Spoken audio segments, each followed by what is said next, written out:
Hermanos queridos, bueno, estamos encontrándonos los miércoles en la casa de Dios con distintos temas, ¿verdad? Hablamos del arrepentimiento, nos toca hablar de la fe. Y nos queda este encuentro y el próximo.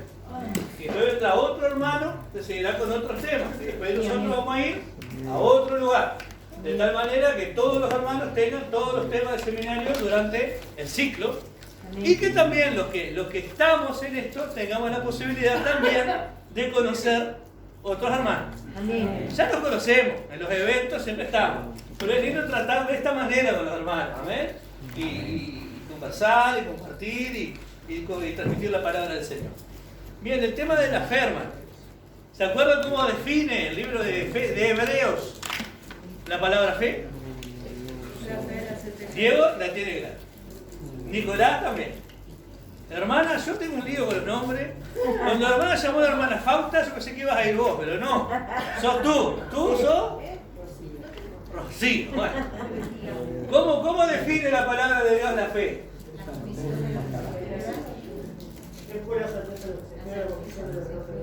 Certeza y convicción. Ahí está, hermano. Bien. Todos tienen este manual, ¿verdad, hermanos queridos? Esto todos los tienen en sus casas. Y como siempre decimos, es bueno que ¿qué hagan con esto? Lo lean. ¿En qué momento? En el momento, Cuando se pueda. en el momento que los hermanos dispongan un tiempo para eso. ¿Y saben, hermanos, cuándo es ese tiempo? El tiempo que tú dispongas. Porque no es el tiempo que sobre. Porque si no, no lo vamos a leer nunca. Porque hay dos cosas que nunca nos sobran en la vida. ¿Qué es? A ver. Plata y tiempo. ¿Verdad, hermano? ¿Es cierto o no es cierto? A ver, ¿a quién le sobra acá? ¿A qué esas dos cosas? A nadie, ¿verdad? A nadie. Entonces, no es cuando tenga un tiempito, no es cuando pueda, no es cuando me quede bien. Yo me tengo que fijar y hacer ese tiempo para lo que es realmente importante. Priorizar el tiempo, y eso está en la Biblia. No estamos dando cosas alocadas, ¿verdad? Aprovechando bien el tiempo porque los días son malos. Entonces tengo que aprovechar el tiempo y eso es una virtud de cristiano. El cristianismo, la fe cristiana de la que estamos hablando, no es venir al culto. Porque el culto es lo que tenemos, una horita y es eso, ¿verdad, hermano? En esa horita tiene que haber palabra, tiene que haber oración, tiene que haber alabanza y tiene que tener un ritmo de culto. Pero nuestra relación con Dios no se basa en eso. Esa es lo que nosotros le tributamos al Señor. Nuestra relación con Dios es nuestra vida personal, nuestro devocional diario, nuestro testimonio, nuestra conducta y nuestra fe. Como oraba recién Nico, que los demás vean en nosotros, ¿verdad? Que vean en nosotros ese cambio y ahí eso va a producir fe en los demás. Entonces, esto, hermano, ¿cuándo lo tienen que leer? ¿Cuándo lo tenemos que estudiar? En ese momento que nosotros decimos, bueno, yo hago un análisis del día, yo me tengo que levantar, ir a trabajar, cumplir con mis obligaciones, tengo mi familia, tengo mi estudio, tengo mi trabajo, pero hay un momento en el día que yo tengo que dedicarle a las cosas de Dios. Mi experiencia personal, y esto no es una enseñanza, es una experiencia, es la primera hora. Porque es la que vos te levantas, hacer la higiene, para estar cómodo, ¿verdad? Desayunar. Y ahí vos decís, tengo esa horita, esa media hora, y cada uno sabe a qué hora sale, ¿verdad? Yo a las 6 de la mañana tengo que estar metiendo mano a la obra. Entonces, bueno, te levantás, todo eso, y esa hora, ese tiempo, cuando no hay nadie, cuando está todo en silencio, cuando la gente está durmiendo, cuando vos tenés ese tiempo, el día cambia. Sí, así es. Rotundamente. Hay que probarlo. El día cambia. Ya vas con otra cabeza. Ya orás al Señor y decís, Señor, este día tocás, sabes lo que vas a hacer, ¿verdad? Porque sabes que vas a trabajar, vas a hacer lo mismo, más o menos, con quién te vas a encontrar, qué puede pasar, el camino, la ruta, los compañeros, y vos pones todas las manos del Señor, y ahora, Señor, guíame una palabra, guíame algo que vos me quieras decir hoy, advertir, y vas a la palabra y te habla el Señor. Te habla el Señor. Y enfrentás tu día, y ese día cambia. Entonces, hermanos, no son momentos para leer esto, para leer la palabra, gloria a Dios. Pero vamos a ir a los novios, para eso lo tenemos. Pero yo primero quiero terminar, terminamos el miércoles que viene, ¿verdad? Pero quiero compartir algo con los hermanos hoy, que no está fuera del tema. Es parte de la fe, y es parte de lo que creemos, y es parte de las convicciones que tenemos. De por qué, para qué somos cristianos, para qué guardamos la santidad, para qué guardamos la palabra de Dios en nuestra vida, para qué estamos acá noches como hoy. Muchos hermanos quizás pueden tener la idea de que la salvación es irse al cielo y la bata blanca y una nube y tocar el arpa. Y no es así, ¿verdad? No es así, hermano, no es así. Entonces, la fe que tenemos, la fe, esa capacidad, esa convicción que nos da el Señor para creer, es bueno que la practiquemos conscientemente de qué nos espera. ¿Qué hay más allá? ¿Para qué nos está preparando el Señor acá? A través de los sufrimientos, a través de las abstinencias, a través de los sacrificios, a través de todas las cosas que pasamos en esta vida. ¿Para qué nos está preparando el Señor? Y para tener en claro eso es necesaria la fe. Vamos a la página 39 del manual. La fe, hermano, ¿tiene que crecer o es una medida de fe que se da y esa es? La fe crece, ¿verdad, hermano? Porque recibimos una medida de fe cuando venimos al Señor para creer. Una mínima medida de fe, ¿cuál es? Venir a la iglesia. Aunque no entendamos o no sepamos de qué se trata, pero me invitaron, estoy en medio de un problema y al menos yo capaz que ahí algo puede pasar. Esa es la mínima. Esa es la mínima, ¿verdad, hermano? Hay personas que por ahí te dicen, no creo. Y no hay nada. Y yo creo lo que toco, lo que como, lo que veo y después no hay más nada. Bueno, esa persona es brava. Es brava. Nosotros fuimos a visitar familiares unos días, les comentaba de hermano, donde la mitad de la población allá por el norte, por Rivera, o son macumberos o son evangélicos. No hay diferencia espiritual ahí. Es difícil encontrar una persona que te diga, no quiero absolutamente nada, no hay nada. Ese es bravo, ese es duro. Pero hay una apertura espiritual. Y esa apertura espiritual la aprovechamos para sembrar el evangelio, por supuesto. Pero una mínima medida de fe nos da para eso. Para decir, bueno, voy a ver qué pasa. Pero después vamos a leer Primera de Tesalonicenses, a ver qué tiene el texto que dice acá. Primera de Tesalonicenses, capítulo 1, versículo 3. A ver qué pasa con la fe que una vez fue sembrada en el corazón y con el tiempo empezó a producir frutos, ¿verdad? Primera de Tesalonicenses, capítulo 1, versículo 3. A ver, hermano. Sí, léelo, sí. Acordándonos sin cesar delante de Dios y Padre nuestro de la obra de vuestra fe.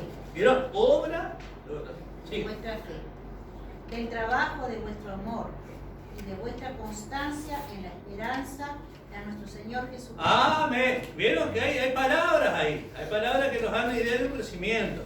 Nos habla de la obra, de la fe, después nos habla de trabajo, habla de amor y después termina con una palabra que es constancia. Hay un proceso acá. Hay un proceso. La obra de fe es eso que produce en nosotros el primer paso. Movernos, venir a la iglesia.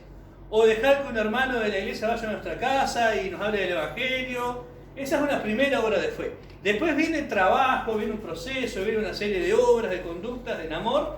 Y después viene la constancia. Hermano, porque no se trata de una fe simplemente para venir. Sino que después esa fe tiene que seguir y después tiene que haber un momento en el que somos constantes. Y eso de constancia nos lleva a la idea de que esa fe tiene que mantenerse a pesar de las circunstancias. Porque no siempre va a estar todo bien. No siempre. Porque dice la palabra que no andamos por vista, sino por qué. Por fe. Por fe.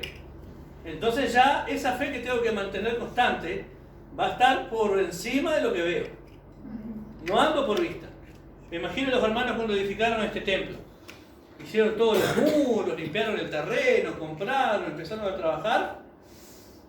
Caramba, a veces, Señor, ¿y será que esto se va a llenar y que la gente va a venir? Pero los hermanos trabajaron por fe y no por vista. En el barrio Estadio, tremendo templo, forro, salón, hicieron los hermanos y no había nada ahí, no había iglesia, no había creyentes, no había nada. Pero los hermanos trabajaron porque yo no estaba, yo empecé a trabajar ahí cuando estaba todo hecho, digo la verdad. Pero los hermanos que trabajaron ahí, trabajaron por fe, no por vista. En un barrio lleno de violencia, de macumberos, de inmoralidad, de robo, de rapiña, los hermanos estaban construyendo una iglesia. Y gracias a Dios la obra está funcionando, gracias a Dios. La obra está funcionando y se está dando buen testimonio y bueno, está funcionando la cosa, gracias a Dios. pero gracias a la fe de los hermanos que empezaron a poner pico y pala en el terreno. Gloria a Dios. Entonces esa fe tiene que mantenerse constante después, según el texto que vamos a leer, ¿verdad? Porque tenemos fe al principio, empezamos con una fuerza bárbara y después resulta que pasa algo y nos pinchamos y nos caemos y nos desanimamos. Somos humanos, esto pasa.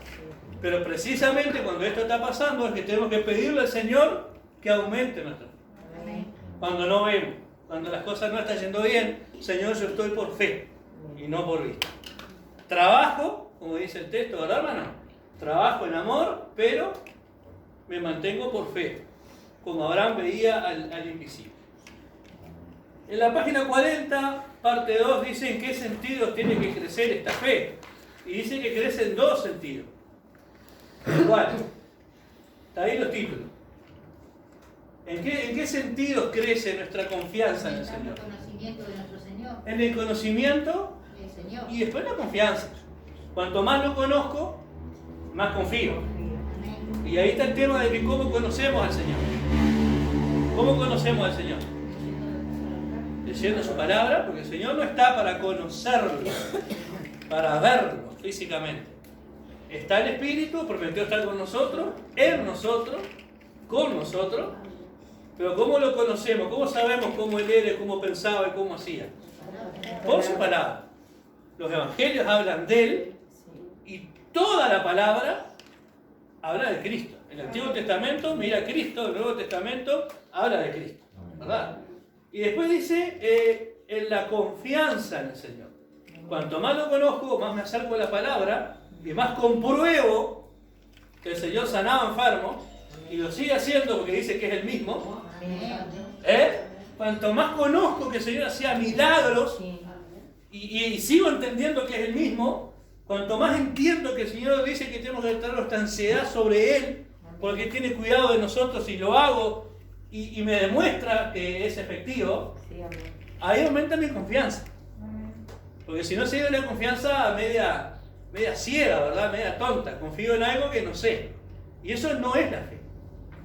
La fe cristiana verdadera es la confianza que depositamos en algo que conocemos. Y el que conocemos es el Señor. Amén. Y lo conocemos al Señor. ¿Verdad, hermano? Lo conocemos. Amén. Porque está en nosotros y nos ha demostrado quién es Él. El primer milagro es la salvación. Y después cambiar nuestra vida, hermano. Y cada cual sabrá de qué lo rescató, de dónde lo sacó. Cada cual sabrá. Yo sé mi testimonio. Y por mi testimonio, yo sé que el Señor a mí me cambió la vida. Y me rescató. Entonces, para mí eso es motivo más que suficiente para conocerlo y saber lo que es capaz de hacer. Y como se dice siempre, y es que está repetido, si lo hizo conmigo, lo puede hacer contigo, lo puede hacer con cualquiera. Pero es una realidad, es así. Gloria a Dios. Nosotros tenemos en la página 40 evidencias de una fe que salva. No de una fe sanadora, no de una fe para milagros. La evidencia de una persona que tuvo una fe transformadora que lo salvó.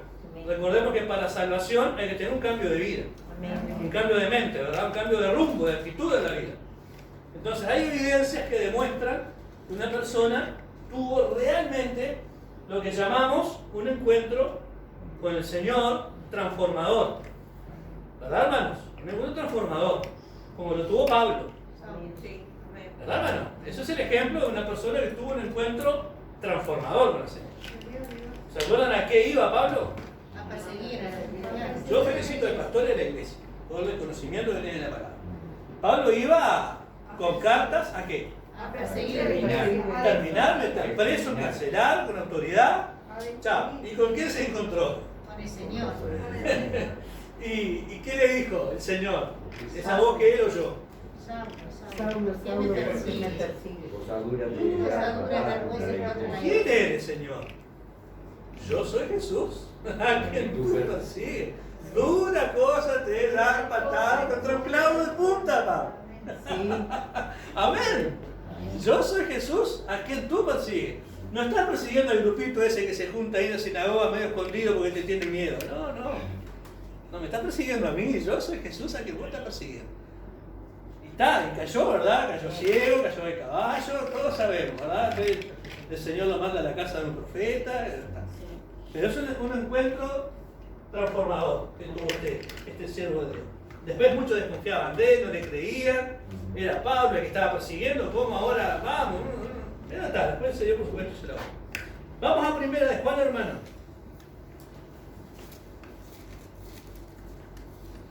Primera de Juan 5:10. El que cree en el Hijo de Dios tiene testimonio en sí mismo. El que no cree a Dios le ha hecho mentiroso, porque no ha creído en el testimonio que Dios ha dado acerca de su Hijo. Ahí va. El que cree en el Hijo de Dios tiene un testimonio en sí mismo. Es decir, una convicción interior, irrefutable. Ha creído. Y esa fe que es necesaria para haber creído, hace que nadie te pueda remover esa fe. Y ni siquiera estoy diciendo que un cristiano no vaya a caer, o no se vaya a confundir, o no vaya a tener momentos de debilidad o de flaqueza. Pero llega ese momento y el Espíritu Santo te levanta. Y hay una convicción interior, hermano, de que vos jamás vas a poder revelar. Aunque te caigas. Aunque te desanime, aunque te pasen 1000 cosas en la vida. Pero hay algo sembrado en el corazón del verdadero Hijo de Dios que hace que no pueda negarlo. Eso no se puede negar nunca. Que eso en algún momento el Espíritu Santo activa esa fe. Y la persona viene de arrepentimiento, por supuesto, ¿no? Y cambia y pide perdón. Y se restaura. Pero el que es verdaderamente tocado por el Señor nunca va a poder negar la fe. Nunca. El creyente jamás, por más que esté caído, va a poder negar la fe. Y en algún momento eso va a ser adelante. No nos da permiso a pecar, no nos da licencia. Pero eso es la realidad. Esto sucede. Segunda de Timoteo 1:12. Vamos a leer estos textos que están acá porque están buenos.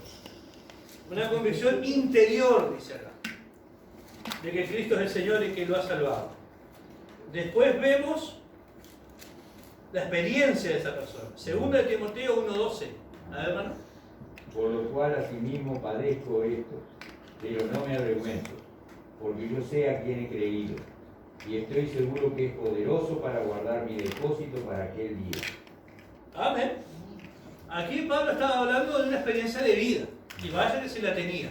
Por eso lo nombré al principio, porque después este texto habla de su experiencia de vida. Él no se avergonzaba de nada de lo que había sufrido, lo que había vivido en su vida como creyente.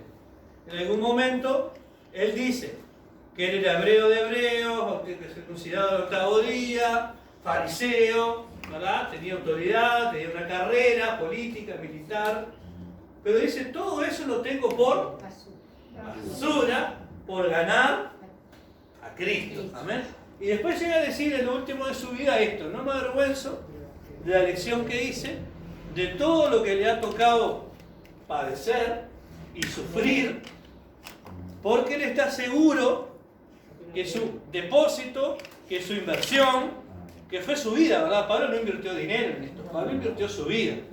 Que el depósito que él hizo era para la vida eterna y para la salvación. Entonces aquí hablamos de una fe que no solamente se queda en algo interior.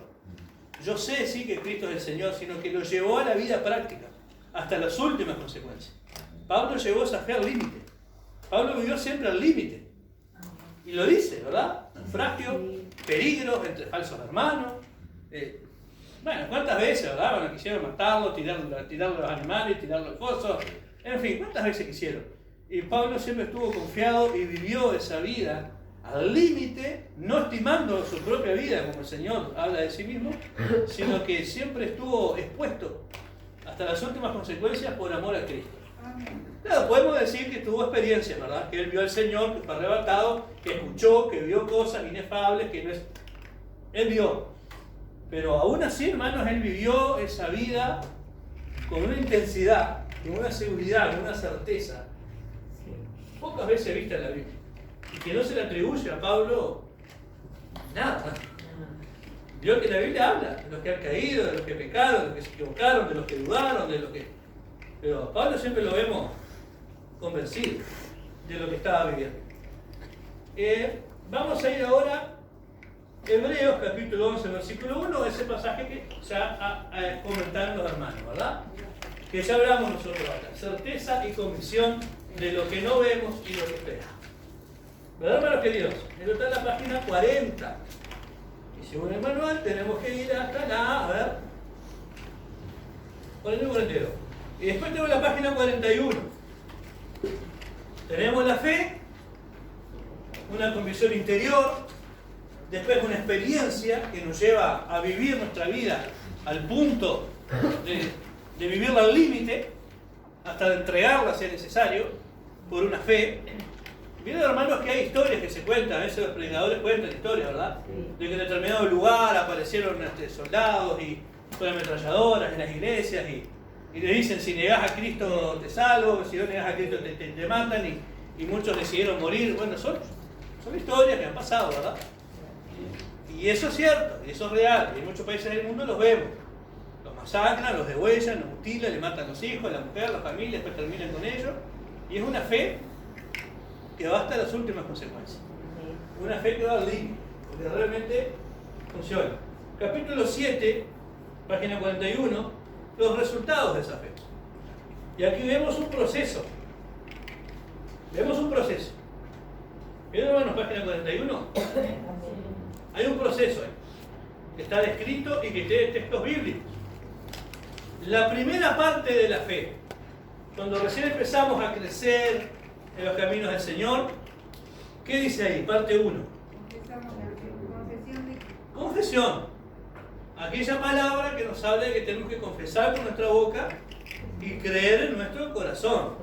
Si confesáramos, lo leímos acá, si confesáramos y creyéramos realmente, seríamos salvos. Entonces, la primera parte que nos lleva a eso, esa es la confesión. La confesión pública y verbal del nombre de Cristo, confesándolo como Señor y Salvador. ¿Y qué quiere decir esto? Cuando lo reconocemos como Señor, ¿qué estamos diciendo? Lo reconocemos como Dios. Sí, pero Señor significa dueño. Somos sus esclavos. Somos sus hijos. Claro, sí, esa traducción, esa palabra, Pablo dice, ¿no? Esclavo de Cristo. Servidor. Claro, hermano. La palabra esclavo tiene la connotación del trabajo sufrido ese hasta la muerte. Que, bueno, puede suceder, ¿verdad? También el Señor compraba al esclavo. Y era de su propiedad. Y Y él disponía compró de su con vida. precio de sangre. Disponía de su vida. Claro. Era propiedad. Claro. Nosotros Eso, también somos propiedad. ahí está. Esa palabra está llevada a su tiempo y en su contexto, ¿verdad? Se compraba el esclavo. Y eso significa la palabra redención. Ah, sí. Comprar del mercado. Sí, hermano. Igual Dios nos llama a ser hijos, no a ser esclavos. Ahí Porque está. ser esclavo Hijos. significa que capaz que lo haces por obligación y no por amor. Amén. Precioso el aporte de hermano. Precioso el aporte de hermano. El esclavo estaba sometido. Si el esclavo no quería, bueno, lo mataban, chao, tráeme otro. El hijo es hijo. Está en su casa y tiene herencia. ¿Verdad? Amén.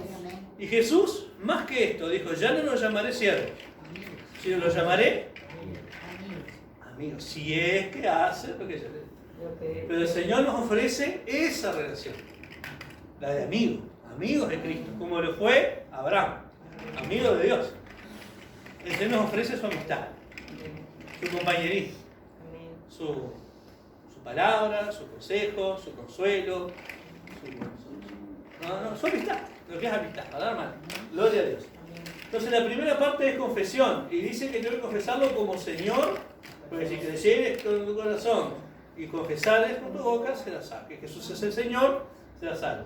Y esa confesión de Jesús como Señor quiere decir que lo reconocemos como nuestro dueño. Somos sus esclavos, como dice la hermana. Entonces, ¿qué trae aparejado esa aceptación? Obediencia, entrega, humildad, sacrificio, un compromiso de vida que adquirimos con el Señor, ¿verdad? Eso es lo que trae aparejado esa confesión, esa primera confesión de fe, que después tiene que ir acompañada de conocimiento, ¿verdad? Después viene que el hermano nuevo viene al culto, es discipulado, se le asigna dentro de la iglesia el hermano mayor, un hermano crecido, un obrero para que lo rodee, para que lo apuntale, para que lo observe, para que lo cuide, ¿verdad? Se le asigna un hermano mayor para que lo... Sí, que sepa muchas veces, por supuesto, pero vos hermano, vos que sos crecido, mirá, acompañarlo, hermano, rodearlo, visitarlo, aconsejarlo, ahí, ¿ves? Eso es bueno, eso se hace. Después dice obediencia. La primera etapa de la fe real nos lleva a confesarlo al Señor y a recibirlo como Salvador, y después nos lleva a obedecer. Es todo un proceso que lleva un tiempo, hay que entregar muchas cosas, hay que renunciar a muchas cosas. Acá puede estar el tema de los vicios, acá puede estar el tema de las costumbres, las palabras, los gestos, la vieja vida, ¿verdad? Llevar todo cautivo a la obediencia a Cristo. ¿Verdad, hermano? Que todos vinimos con vidas acá, marcadas por muchos pecados, por muchos vicios. Yo puedo decirles que vino el Señor a los 12 años, mi madre me trajo a la iglesia muy enfermo, y después puedo decir que conocí al Señor de niño, sin conocer el mundo. Pero después tuve mala época, y bueno, el Señor me trajo, pero yo sé lo que hizo en mí, como dije al principio. El Señor sé lo que hizo en mí, y sé que si no hubiera sido por el Señor yo no estaba ni siquiera vivo. Pero el Señor es una obra y soy testimonio. Lo soy para mí, para los que me conocen de cerca. Pero el Señor es una obra, ¿no? Entonces, pero esto después nos tiene que llevar con la madurez a la obediencia, a entender costumbres, vicios, formas de hablar, formas de pensar que no van con la palabra de Dios, pecado. Entonces, esa segunda etapa de crecimiento nos lleva a obedecer. ¿A obedecer? ¿Por qué? Porque está el tema de la obediencia por medio de castigo, ¿verdad? Como le decimos al nene. No porque te pongo en parte la regla en la cabeza. Entonces el nene obedece porque tiene miedo que le pegue. Pero ¿qué dice? Papá es malo, el día que sea grande me voy, no te quiero banco, te banco más, no sé qué. ¿Iba a decir algo? No. Ah, menos mal. No. Obedezco porque papá si no después me...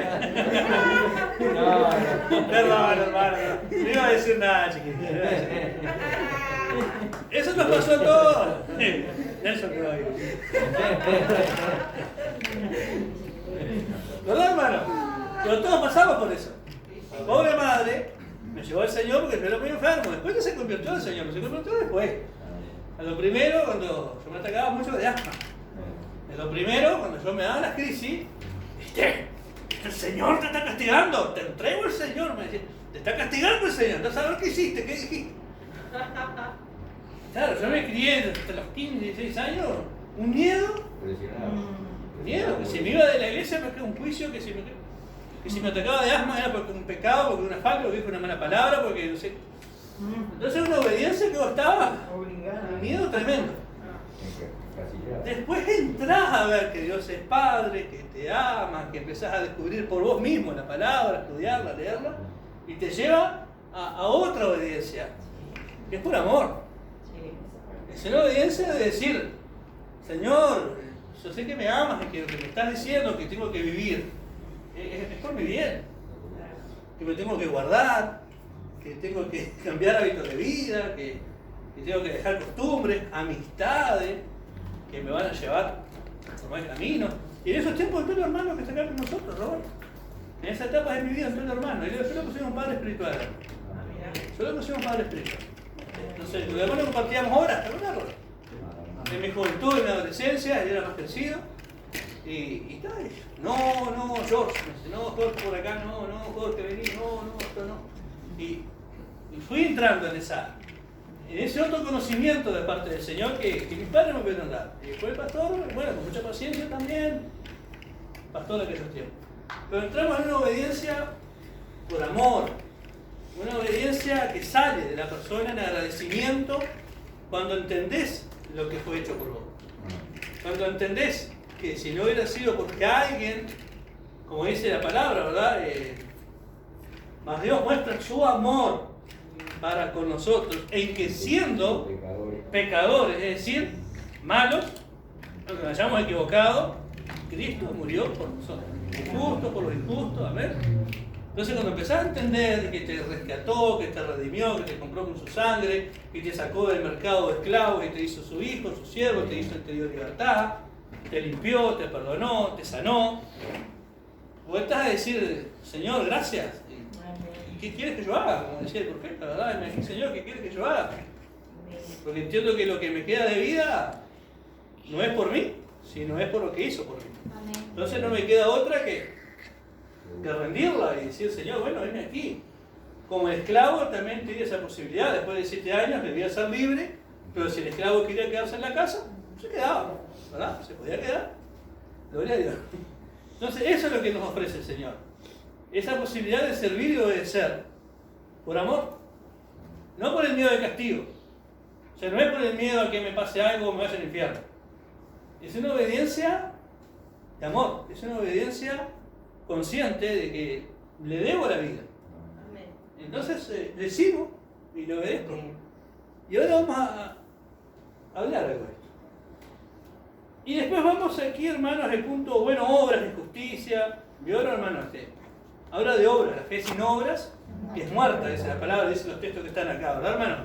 Esa fe que nos llevó a confesar, que nos llevó a obedecer, después inevitablemente nos lleva a dar fruto, a dar resultados de vida, a ver un cambio. No puede ser que un cristiano que esté madurado en las cosas del Señor no dé fruto, no puede ser. Porque en definitiva, hermanos, ¿qué es el fruto? Pensemos en algo cualquiera. Manzana. ¿Qué es la manzana? ¿Es una fruta de qué? Del árbol de la manzana. Entonces no puede manzana otra cosa que dar manzana. No puede. Si no es estéril, ¿verdad, hermano? Es la parábola de Jesús, la parábola de la historia de la higuera estéril. No cumplió función. No cumplió función. Jesús la maldijo y se secó. Pero un árbol que está regado, que está en buena tierra, no tiene otra, que está sano, que producir fruto. Entonces el fruto es una consecuencia natural y lógica de lo que hay adentro, de lo que viene de la raíz, de lo que nutre la tierra. Nutre las raíces, nutre el tronco y el árbol da fruto. No le queda otra. Entonces un cristiano que está arraigado en Cristo, que está plantado en buena tierra, que está siendo regado por la palabra, ojo, que está siendo podado también. Viene la tijera del Señor y ahí se poda, ¿verdad? ¿Y qué poda la tijera del Señor? Una ramita, ¿vio? Que estás, algún malgajo. Rocío, ¿no? Algún malgajo, alguna rama torcida, alguna rama podrida, negra ahí que la agarró la hormiga, no sé qué, la bichera, la empezó a comer. Viene la tijera del Señor y corta, ¿verdad? Esa ramita cae, duele un poquito. Pero ese árbol cuando es podado y es cuidado así de esa manera, tiene que dar fruto. Y esto es lo que dice acá, la fe sin obra es una fe inerte, ¿verdad? No estamos hablando de salvación. Salvación, justificados pues por la fe, tenemos perdón de nuestros pecados. Amén. No estamos hablando de salvación.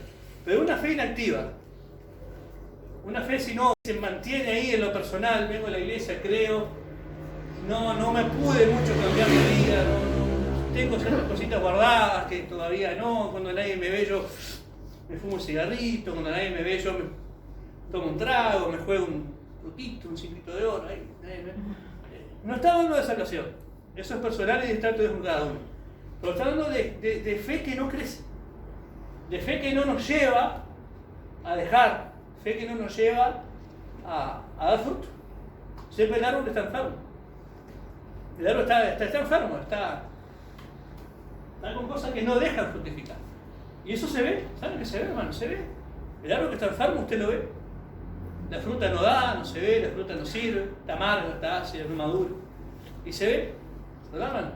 No estamos hablando de salvación, pero estamos hablando de frutos, de evidencias visibles, de una vida cambiada, un carácter cambiado, una forma de ser transformadora, que es transformada y que impacta en otros. Que un cristiano que ha sido cambiado impacta en otros. En otros mundanos, ¿no? Y en otros cristianos de la iglesia también, por supuesto. Pero un cristiano que ha sido cambiado por Cristo, el primer impacto es en los demás. Y el primero es en la familia. Ya sea el hijo, que los padres ven el cambio, los padres, la mujer, el marido. Pero el primer cambio es en la familia, es en la casa. Después es en el barrio, en la sociedad. Cuando el Espíritu Santo entra en una vida y limpia la casa, la ordena, como dice el Señor también, empieza a a contagiar eso a los demás. Y los demás perciben y la casa cambia. Porque ya ese cristiano que ha sido convertido ora por su casa, ora por sus padres, por sus hermanos, por sus hijos, por su mujer, por su marido. Y ya eso empieza a cambiar, hay otro ambiente. Donde había tinieblas, donde reinaba la violencia, donde reinaban la pesadez. ¿Vieron a veces, hermanos, que vas a una casa y hay pesadez? Sí. ¿Pasó, hermano? Sí. Que vas a una casa y sea un pariente, sea un familiar, vas a visitar y hay opresión. Uno que es creyente lo percibe y querés orar y hay una opresión o se están peleando siempre, o ves que no faltan las cosas pero no son felices. Y vos decís, ¿qué hay acá, Señor? Pero cuando se convierte en esa casa, uno empieza a orar y empiezan a caer cosas espirituales, porque nuestra guerra es espiritual. Y empezamos a combatir. Y se tiene que ver, empieza una picazón, como una transpiración rara cuando vas a una casa, esto es una persona que... Pero eso en el nombre de Jesús se rompe. Por eso es lo que oramos, hablamos acá a veces, que podemos orar inclusive a distancia por esas personas, por esas familiares. Pero gracias a Dios tuve de visita a Rivera, casa de Consuelo, son creyentes, son cristianos, preciosos los veteranos, ellos alaban al Señor, el veterano toca el acordeón, ¿no? Se armaban cada culto allá, el Señor se pone a cantar. Precioso, un privilegio estar ahí. Un privilegio, hermoso, gloria a Dios. Pero que inculcaba el Evangelio mi señora desde niña. Y es lo que dice acá, hermano, desarrollo de las virtudes cristianas, crecimiento espiritual del creyente, la fe con obras. Y esta parte acá, la parte 5, habla de la victoria sobre el mundo. El creyente cuando empieza a madurar esa fe, hermano, tiene que empezar a avanzar sobre las cosas del mundo. Porque ¿qué es lo que ha vencido al mundo? Nuestra fe. La fe ha vencido el mundo. La fe que vence al mundo no el planeta Tierra, sino el sistema. Nuestra fe vence al sistema que te impone que como jovencito o jovencito tenés que tener relaciones antes de casarte, si no sos un bobo. El mundo que te impone que si no tenés el último campeón de moda o el último celular, no existís. El mundo que te impone que si no fumás, que si no te metés algo, es una gilada. El mundo que te impone que ¿para qué vas a la iglesia? Eso es cosa de gente mayor. ¿Para qué no esas cosas de gente mayor? ¿Qué te vas a meter ahí? Eso es cuando no tengas nada que hacer. No, la iglesia no, eso. Capaz que cuando no tenga nada que hacer, me meto en la iglesia. Pero de joven, ¿para qué? No, vivir la vida, muchachos. Esa fe vence el mundo. Que te impone, que te marca, que te estigmatiza, te discrimina, pero tu fe, la que vos tenés implantada en tu corazón, te hace a vos ser diferente, a ustedes que son jovencitos, que son novios, que se van a casar. Esa fe les hace vivir una vida distinta, diferente a los demás, y vivir su juventud y esa experiencia hermosa del noviazgo y el matrimonio, en santidad, en pureza de vida, y fuera de los estigmas del mundo, ¿verdad? Es hermoso, hermano. Nosotros fuimos a Rivera de casamiento de un sobrino. Yo no tengo hermanos vivos, pero mi señora sí tiene sobrinos, son mis sobrinos. Fuimos al casamiento de un muchacho de 21 años y ella 20. Es hermoso, los muñequitos, parecían los muñequitos ahí, divinos, hermosos, dice. Obreros en la iglesia, eres músico, la chiquilina también ayuda con los niños. Y bueno, nos acordamos de nosotros. Yo tengo 43 años, mi señora tiene 42. Nos casamos con 21 y con 20 años.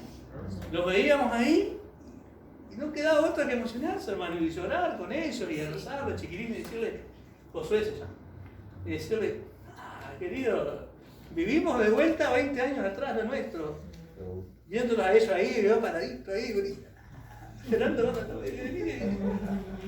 Y fue hermoso, fue hermoso, dijimos, cuánta experiencia pasó después, ¿verdad? Cuántas cosas. Pero valió la pena, por supuesto, después lo vemos 22 años después, valió la pena. Pero esos chiquilines se han guardado, se han esperado. Y si yo le cantó una canción en portugués a ella, muy linda, que hablaba de eso, porque es música. Fue muy lindo, hermano. Pero ellos lo vieron por la fe que los ayudó a vencer el mundo. Los compañeros de trabajo que le dirían, ¿sos virgen? ¿Sos virgen? Muy fachero, lindo, ¿no? Con un buen laburo. ¿Sos virgen? Chamo, vamos, vení conmigo. el chiquitín, mantuvo una fe, mantuvo un testimonio, una conducta y se casó, y tiene su esposa, su casa, su trabajo. Y gloria a Dios, hermano, la victoria sobre el mundo, un gozo, como dice acá, una paz, hermano. Lo que te da esa conducta que vivís a través de la fe es gozo y es paz, y eso es impagable. Eso es impagable. La paz con Dios es impagable. Debes saber que estás en paz con Dios. Que tu fe no solamente es de oídas, sino que es una fe práctica que estás viviendo. Que estás en santidad, que estás en paz con Dios, te acostás. Como dice el Salmo de Job, ¿verdad? Me acostaré, me dormiré, porque tú Jehová estarás conmigo. En paz me acostaré, Salmo. Ahí va, perdón. Salmo 4, 8. 4:8. En paz me acostaré, y me dormiré porque tú estás conmigo. Estoy confiado. ¿Qué quiere decir? Estoy confiado. Si me toca ahora partir, yo sé que estoy confiado, que me voy contigo. Gloria a Dios. Es ese tipo de fe, hermano, que no es una fe basada en sensaciones, en emociones, no es una fe basada en cosas lógicas, sino que es una fe, hermano, que te lleva a vivir una vida en santidad, no por miedo, como decíamos recién, sino una vida que honra a Dios, un noviazgo, un matrimonio que honra a Dios, una vida personal que honra a Dios. Y te da gozo. Claro, Dios te bendice. Produce gozo. Hermanas, y muchas personas, muchos cristianos, se dedican o durante toda su vida están orando por la bendición, ¿verdad? Sí. Señor, bendecime, bendecime, bendecime. Y si vas a la palabra, es al revés. Estas bendiciones te alcanzarán. Estas bendiciones te alcanzarán si oyeres atentamente el Jehová tu Dios y cuidares de poner en obra todos los mandamientos que yo te prescribo hoy. Y ahí empieza. Bendito serás en tu trabajo, en tu casa, en tus animales, el fruto de tus animales. Sí. El cristiano no tiene que perseguir la bendición y estarla suplicando. La bendición no alcanza porque es consecuencia de buscar primeramente el reino de Dios y hacer las cosas bien.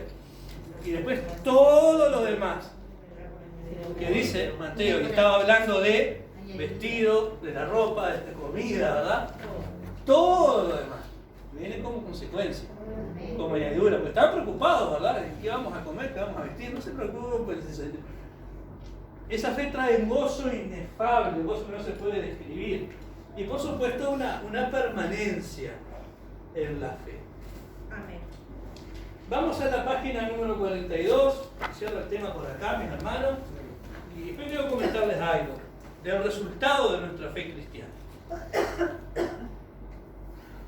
Primera de Corintios 15:52. ¿Quién lee ese texto?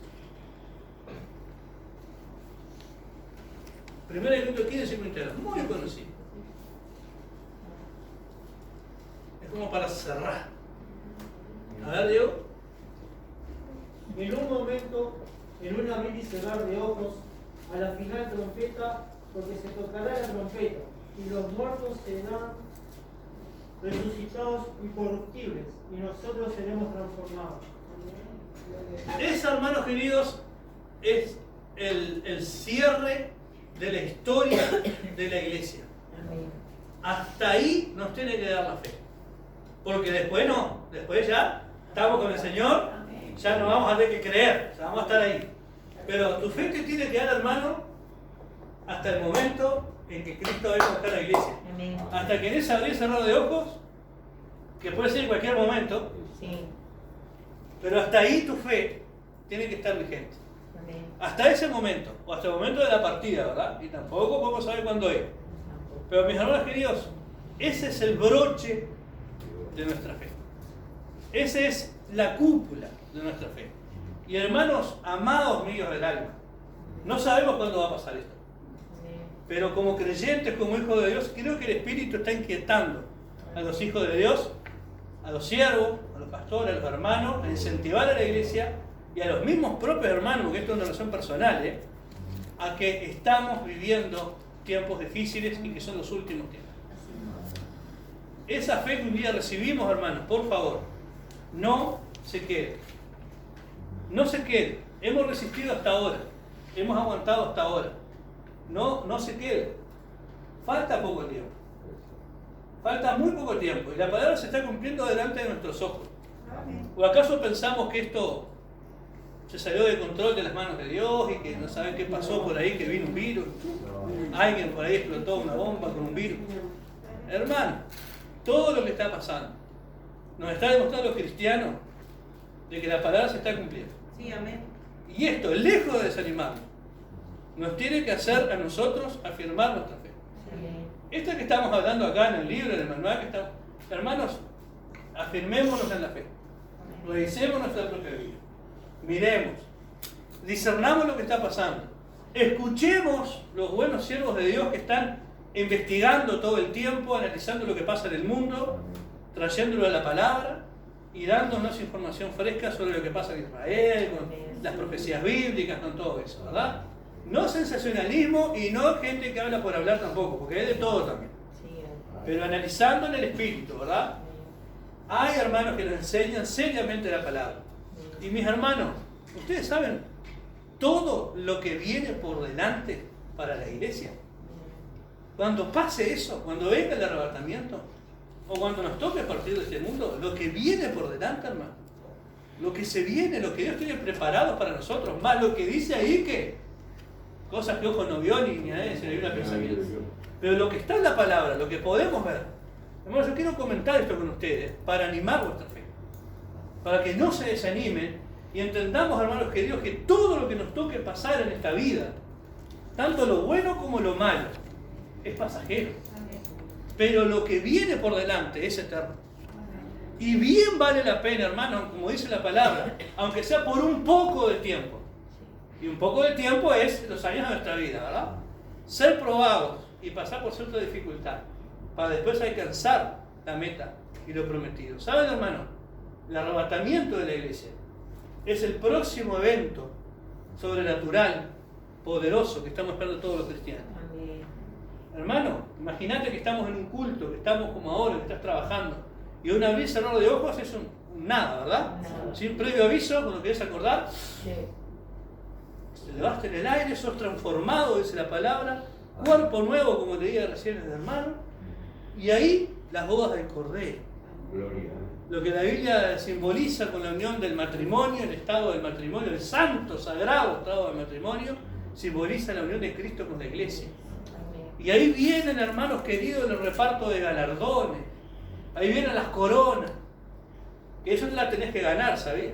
La salvación es por fe, pero esperen los galardones y eso te lo tenés que ganar, con tu trabajo, con tu oración, con el uso de tus dones. Ya sea el que le tocó predicar, el que le tocó limpiar, el que le tocó construir el templo, como el que le tocó orar en su casa. ¿Se acuerdan que lo comentamos, hermanos? Sí. Hay hermanos que tienen la tarea, la noble, importantísima tarea en sus casas, levantarse en madrugada y orar, interceder. Y el que recibió esa inquietud, hágalo con fidelidad y con amor. Porque va a recibir el mismo galardón que el que llenó esta tarde. No importa. Hacelo con amor, porque eso va a traer galardones, eso va a traer recompensa de parte de Dios. Bien, buen siervo y fiel. ¿Has sido fiel? Vení, sobre el le voy a poner, amén. Viene el reparto de galardones. Y después, hermanos queridos, viene la segunda venida de Cristo al mundo con la iglesia. ¿Verdad? Porque esto se va a gran tribulaciones, el tema de los 3 años y medio, los segundos 3 años y medio, los problemas que van a haber acá, las grandes guerras, las masacres, la humanidad va a ser terriblemente diezmada y abatida, ¿verdad? La naturaleza va a sufrir cambios espantosos por las guerras químicas, bacteriológicas, los alimentos, el agua, el aire, tremendo va a ser, ¿verdad, hermano? Pero van a haber naciones que van a sobrevivir de eso y se van a confabular los ejércitos del mundo para destruir completamente Israel. Los israelitas van a estar en el valle de Megiddo esperando ser exterminados y masacrados por las potencias mundiales y ahí viene Cristo el Señor, que se pasa sobre el monte, sus pies posan el monte, se parte al medio estremecido por la gloria de Dios y ahí viene sus ángeles, viene su iglesia. Y a partir de ese momento, hermanos, el pueblo de Dios, el pueblo de Israel, van a reconocer a Cristo como aquel que traspasaron, dice, y harán lamentación por él. Y a partir de ese momento, hermanos, los enemigos van a ser destruidos completamente. El Señor va a hacer una gran obra ahí, va a haber una restauración ecológica del planeta y se instala el reino milenial de Cristo con la iglesia. Reinaron con Cristo en milenio. Y aquellos que recibieron potestad para reinar. Esto es para la iglesia, hermano. Esto es para aquellos que decimos, yo no puedo hacer nada ahora, yo no tengo, no sé, yo no sé. Consagrate al Señor, serví, trabajá, seguir en tu don, porque después vas a gobernar, vas a reinar. Vas a tener un cuerpo perfecto, una mente perfecta. y vas a gobernar con Cristo 1000 años en la tierra. Vamos a como demostrarle al mundo, a las naciones que queden vivas, cómo se imparte justicia, cómo se gobierna con rectitud, sin corrupción. Vieron que ahora hay líos ahí que están medio corrompidos, algunos policías. Pero en ese mundo, en ese reino milenial de Cristo, el mundo va a seguir funcionando, hermano. Va a tener que seguir habiendo OCU, Antel, policías, bomberos, enfermeros, militares, escuelas, maestros. Pero ahí los que van a ocupar esos lugares de autoridad de gobierno van a ser la iglesia, los creyentes. Van a demostrarle al mundo cómo se gobierna, se dirige con honestidad, con rectitud, con perfección. Y el pueblo de Dios convertido va a predicar el evangelio a todo el mundo. Eso es lo que viene para la iglesia, hermano. Y después Satanás, el diablo, va a estar atado en un sentido de año también por 1000 años, no va a estar molestando. Va a ser un periodo de auge de humanidad imponente. Y la iglesia va a ser testigo de eso. Así que no te creas que vas a estar en una nube con una aureola y una túnica blanca tocando el arpa. Vas a gobernar, vas a dirigir, vas a imponer autoridad, vas a demostrar cómo se hacen las cosas. Eso se gana acá, hermano. Eso se logra acá con tu fidelidad, con tu fe, con tu perseverancia. Lo lográs acá. Después, bueno, dice que va a ser suelto el diablo, ¿verdad? Suelto Satanás, y va a ir con gran furia, sabe que le queda poco tiempo. Esa palabra está pensada, está colocada en ese contexto. Lo usamos ahora, ¿verdad? El enemigo sabe que le queda poco tiempo, pero está pensada en ese contexto. Cuando va a ser liberado, y bueno, sabe que es la única oportunidad que tiene y que va a salir a engañar y va a intentar de nuevo, aunque ahí sí dice que va a ser lanzado bajo el azufre, y ahí sí va a ser exterminado completamente, y los juicios. Y después de todo eso, hermano, de los 7 juicios que habla la palabra, recién ahí Apocalipsis dice: vi un cielo y una tierra nueva, donde mora la justicia. Y ahí todos los salvos, los hijos de Dios, van a habitar en ese cielo nuevo, esa tierra nueva, y una gran Jerusalén que viene del cielo ataviada por el sonido, y los reyes de la tierra se van a llevar a esa ciudad los honores, la riqueza, y Cristo va a estar ahí como el sol de justicia, alumbrando. Esto es lo que viene, hermano.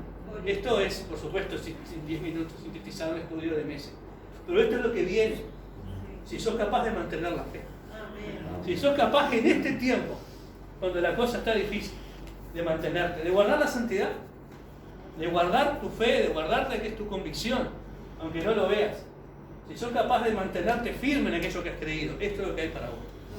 Esto es lo que Él tiene prometido para vos. La eternidad. La eternidad junto a Él para siempre, lejos de todo peligro, pecado, sufrimiento, tristeza. Enjugará a Dios toda la lágrima de los ojos de ellos, y Él será su Dios y ellos serán su pueblo, y Él estará ahí para siempre. ¿Querés vivir ese tipo de vida? Amén.